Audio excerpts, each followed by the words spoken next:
Menteri Koordinator Bidang Infrastruktur dan Pembangunan Kewilayahan Agus Harimurti Yudhoyono Menko AHY mendorong digitalisasi dan optimasi layanan ke bandara udaraan untuk menciptakan konektivitas udara yang efisien, digital, dan ramah.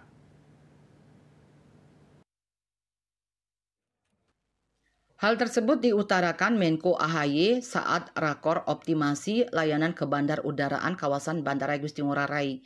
Ia menyoroti pentingnya penerapan Airport Operator Control Center sebagai pusat kendali tersentralisasi terutama di Bandara Soekarno-Hatta dan Igusti Ngurah Rai untuk meningkatkan efisiensi dan kerja operasional.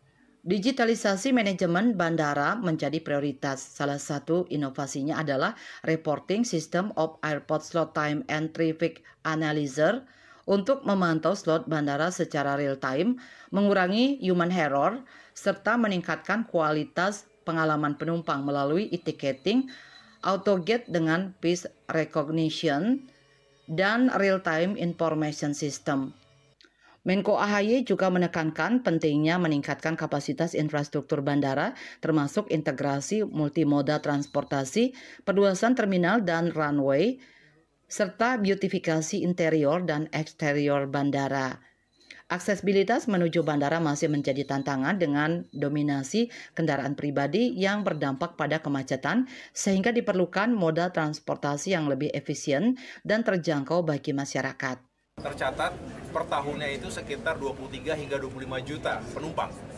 Dan kita berharap dengan tadi mengoptimalkan apa yang sudah ada, kemudian juga meningkatkan kapasitas bandara tanpa harus membangun terlalu banyak terminal misalnya, kemudian juga dengan memperkuat sistem manajemennya, digitalisasi, menggunakan AI, data driven policy makingnya juga dilakukan dengan baik, sehingga pada akhirnya bisa meningkatkan kapasitas hingga 32 juta penumpang per tahun.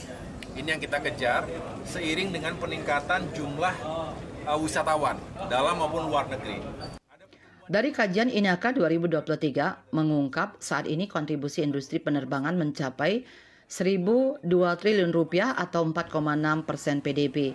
Dengan optimasi layanan ke bandar udaraan, sektor ini diproyeksikan dapat menambah kontribusi hingga 900 triliun rupiah menjadi 1.902 triliun rupiah, selaras dengan target RPJMN 2025-2029, indikator utama kinerja transportasi udara seperti on-time performance, kepatuhan keamanan penerbangan, efisiensi, biaya logistik, dan kapasitas penumpang harus terus ditingkatkan. Raiswantara, Bali TV.